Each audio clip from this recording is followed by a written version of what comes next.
Assalamualaikum warahmatullahi wabarakatuh. Jumpa dengan channel Kupas soal matematika dan lain-lain.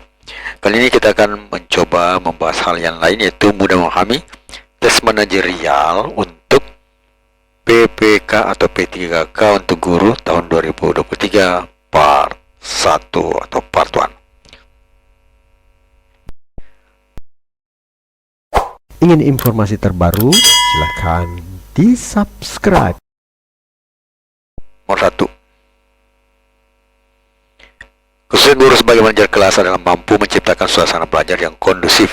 Di bawah ini, suasana kondusif yang tidak tepat menurut Anda adalah dinamis, B. saling menghargai, C. penuh persaingan, D. kreativitas, dan E. hening. Dari sini kita bisa lihat bahwa semua yang disebut mulai dari A sampai D itu adalah dinamis yang harus kita miliki, saling menghargai, penuh persaingan, kreativitas tinggi, dan E. hening. Dan jawaban yang benar adalah hening. Kenapa? Karena hening itu berarti tidak ada aktivitas, ya. Keadaan hening itu suasana menjadi pasif, tidak kondusif, tidak dinamis, tidak ada kreativitas tinggi, dan tidak ada rasa penuh persaingan. Jadi jawaban yang benar adalah E. Jadi yang tidak belajar yang kondusif, yang tidak menurut tepat, yang tidak tepat, ya, berarti itu adalah hening.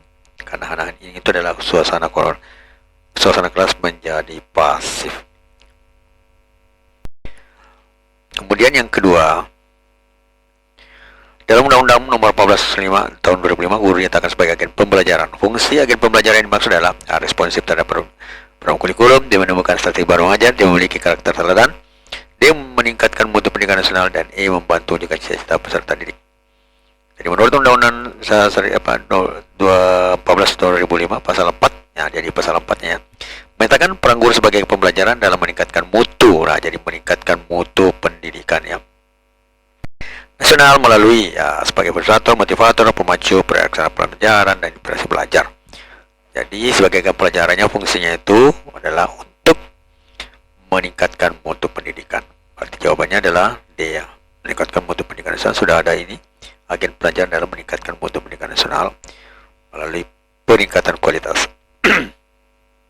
Jadi sebenarnya yang menjadi sumber di sini pembelajaran itu adalah undang-undang, ya, undang-undang tentang guru dan dosen, ya, itu yang perlu kita hafal, ya. Jadi sebenarnya menghafal, ya.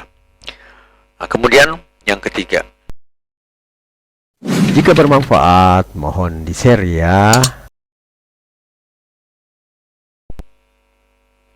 kompetensi mengajar seorang guru dapat diperlukan dua tugas sekaligus masalah pokok, yaitu A. pengajaran pengulangan kelas, B. perencanaan implementasi, pelaksanaan pembelajaran evaluasi, administrasi kelas dan evaluasi pendidikan, D. evaluasi dan pelaporan. Dari tugas pokok di sini ada dua, yaitu di sini kalau misalnya perencanaan dan implementasi dibenar di sini A, ya. Perencanaan implementasi itu masih merencanakan, belum manajerial, ya. Pelaksanaan pembelajaran evaluasi ini akhir pada akhir karena adanya evaluasi. Administrasi kelas dan juga ini bersifat, administrasi kelas itu bersifat cuma membuat saja. Evaluasi dan pelaporan juga akhir, ya, dan kemudian melaporkan misalnya laporan nilainya. Nah, ini kompetensi manajer guru itu dalam tugas masalah pokok itu ada dua, yaitu adalah pengajaran dan pengulangan kelas, itu yang perlu. Sedangkan yang lain itu ada masalah tentang administrasi, ya. Karena perencanaan, pelaksanaan pembelajaran, dan evaluasi, administrasi kelas, dan evaluasi serta pelaporan. Di kompetensi guru diperlukan tugas program berhadapan langsung dengan peserta didik, yaitu pengajaran dan pengelolaan kelas. Jadi yang berhadapan langsung. Kalau yang ini tidak berhadapan langsung. Jadi jawabannya adalah pengajaran dan pengelolaan kelas. Kemudian nomor yang keempat, perhatikan hal-hal berikut ini. 1. Ruang kelas. 2. Administrasi guru. 3. Semangat pendidikan. 4. Kantin kejuruan. 5. Kita belajar. 6. Sumber belajar. 7. Hasil karya siswa. 8. Waktu belajar. Termasuk pulang kelas itu kalian nomor A 1, 2, 4, 5, B 1, 5, 6, 7, C 2, 5, 6, 8, D 3, 5, 7, 8, E 4, 5, 6, 7. Jawabannya adalah yang pertama itu harus ada ruang kelas, ya. Nah, kemudian kalau administrasi guru itu untuk guru, keseluruhan pendidikan itu untuk kegiatan sekolah, 4 kantin kejuruan bukan. Berarti 5 itu kegiatan belajar yang jelas terjadi di ruang kelas. 6 sumber belajar ada, 7 hasil karya siswa, dan 8 waktu belajar. Nah, karena di sini tidak ada 1, 5, 6, 7, 8, berarti yang paling benar di sini adalah bagian B ya, bagian B. Jadi jawabannya adalah bagian B. Kemudian nomor yang kelima. Suka dengan videonya? Like dong.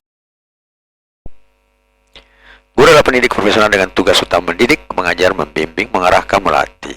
Nah, setelah itu A. menilai dan mengawasi, B. mengawasi dan memeriksa, C. mendampingi dan konseling, D. memimpin dan memberi contoh, E. memberi karakter dan sifat keteladanan. Nah, guru pendidik profesional dengan tugas, jadi tugas utamanya itu selain mendidik, mengajar, membimbing, mengarahkan, melatih. Nah, ini kita lihat jawabannya yang ada pada Undang-Undang Nomor 14 Bab Ketentuan Umum. Guru adalah pendidik profesional dengan tugas mendidik, mengajar, membimbing, mengarahkan, melatih, ada menilai dan mengevaluasi. Setelah kita mengajar dan membimbing, mengarahkan dalam materi, melatih, mengerjakan soal, nah, tibalah pada saat ujian, itu adalah menilai dan mengevaluasi. Berarti yang benar di sini adalah bagian A menurut ketentuan Undang-Undang Republik Indonesia tahun nomor 14 tahun 2005 pasal 1 ya. Jadi jawabannya adalah menilai dan mengevaluasi. Ingin informasi terbaru? Silahkan di-subscribe.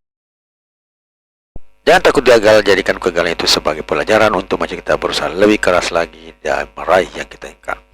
Jadi untuk pemanajerial untuk P3K ini berapa banyak berhubungan dengan undang-undang tentang guru dan dosen, itu yang perlu kita tahu.